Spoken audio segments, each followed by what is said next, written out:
பேயை நம்புங்க, பிசாசியை நம்புங்க, காட்டெறியை நம்புங்க, ரத்த காட்டெறியை நம்புங்க, பிடாரியை நம்புங்க.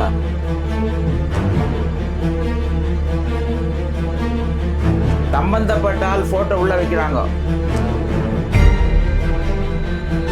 எடுத்துன்னு போய் சுடுகாட்டில் பூச்சிடுறாங்க. அந்த மீன் அழுக அழுக அழுக இந்த குடும்பம் அழிஞ்சு போகும். தனிமையிலேயே இருப்பாரு, குணம் மாறும். பாபா வணக்கம். வணக்கம், எப்படி இருக்கீங்க? நல்லா இருக்கிறேன் பாபா. இப்போ நீங்கள் தொடர்ந்து ஜின்களை பற்றி நிறைய பேசிகிட்டு இருந்தீங்க. ஆமாம். இப்போ செய்வினை பிரச்சனை ரொம்ப அதிகமாக போயிட்டுருக்கு பாபா, அதை பற்றி என்ன நினைக்கிறீங்க? அதாவது பேயை நம்புங்க, பிசாசியை நம்புங்க, காட்டெறியை நம்புங்க, ரத்த காட்டெறியை நம்புங்க, பிடாரியை நம்புங்க, குட்டி சைத்தானை கூட நம்புங்க. ஏன் இவங்களுக்கெல்லாம் தலைவன் ஜின்னை கூட நம்புங்க.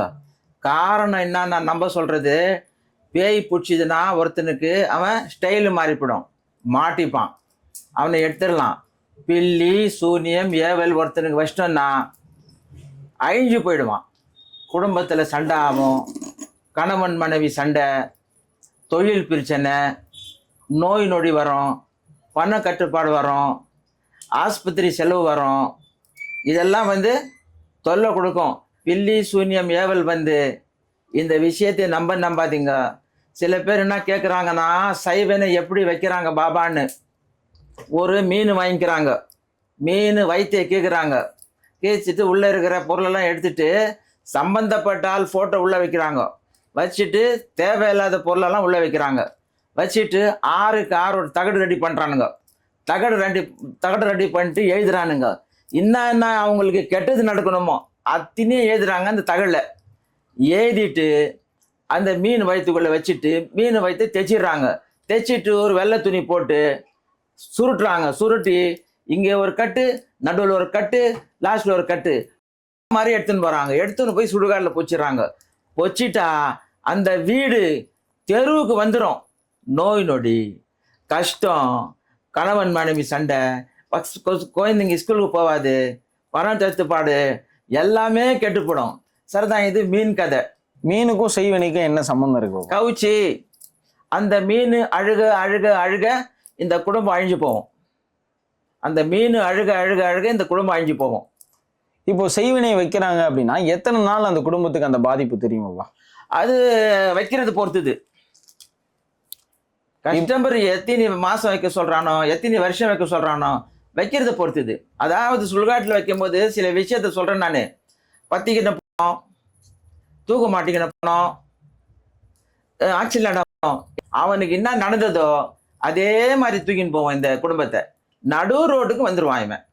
பாபா, இப்போ எனக்கு செய்வினை வச்சுருக்காங்கன்னா எனக்கு எப்படி அது தெரியும்? எனக்கு செய்வினை தான் வச்சுருக்காங்க அப்படின்றத நான் எப்படி கண்டுபிடிக்கிறது? கேட்பேன் நான் உங்களுக்கு. நான் 35 வருஷம் 40 வருஷம் சர்வீஸு. நான் கேட்பேன், தூக்கம் பிடிக்குதா, தூக்கம் பிடிக்கலையா, பெண்டு படுக்கிறீங்களா, தனிமையில் இருக்கிறீங்களா, வேலை எடுத்தால் வேலை நடக்கலையா, வேலைக்கு போக முடியலையா, சோம்பலாக இருக்கா, உங்களுக்கு எதனா கஷ்டமாக இருக்கா, அதெல்லாம் உங்களாண்ட கேட்பேன். கேட்கும்போது என்னென்ன சிம்டம்ஸுங்க அதை பார்த்து நான் சொல்லிவிடுவேன். சரி பாபா, இப்போ செய்வினை எதுக்கெல்லாம் வைப்பாங்க? செய்வினை எதிராளியை கெடுக்கிறதுக்கு தான். ஒரு கார் வச்சுக்கிறான், ஒரு பங்களா வச்சுக்கிறான், ஒரு 2 வீலர் வச்சுக்கிறான், அழகான குடும்பம். இவன் எதிராளிக்கு பிடிக்கல, இவன் என்ன பண்ணுறான்னா அந்த வீட்டு மண்ணு கொஞ்சம் எடுத்துக்கிறான். எடுத்துன்னு போய் நேராக ஒரு மந்திரவாதிகிட்ட கொடுக்குறான். அந்த மண்ணை வச்சு அவன் விலாசத்தை வச்சு அவன் ஃபோட்டோ வச்சு இவன் என்ன பண்ணுவான்னா ஒரு பாவக்காவை எடுத்துப்பான். நீட்டாக ஒரு பாவக்காவை எடுத்துருப்பான். பாவக்காய் எடுத்துட்டு அதில் இருக்கிற விதெல்லாம் எடுத்துட்டு பாவக்காவில் சம்மந்தப்பட்ட ஆள் ஃபோட்டோ, அந்த மண், தேவையில்லாத பொருளுங்க, 6க்கு 6 தகடு, அவனுக்கு என்ன நடக்கணுமோ அதை எழுதிட்டு எடுத்துன்னு போய் சுடுகாட்டில் பொதிப்பான். இந்த மாதிரி செய்வினைகள்லாம் பண்ணுவாங்க.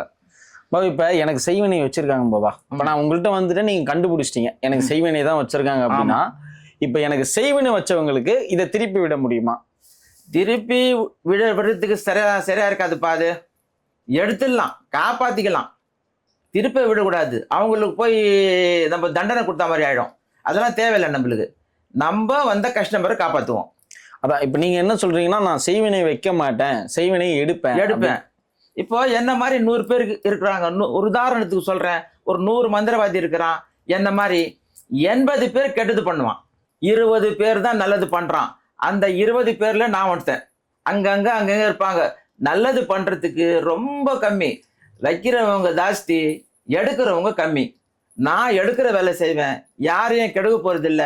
அந்த மாதிரி கெடுத்து அந்த சோறை நம்மளுக்கு வேணாம். இப்ப செய்வினை எனக்கு வச்சிருக்காங்க பாப்பா, அது எத்தனை நாள்ல செயல்படும்? அதாவது வச்சது பொறுத்துது.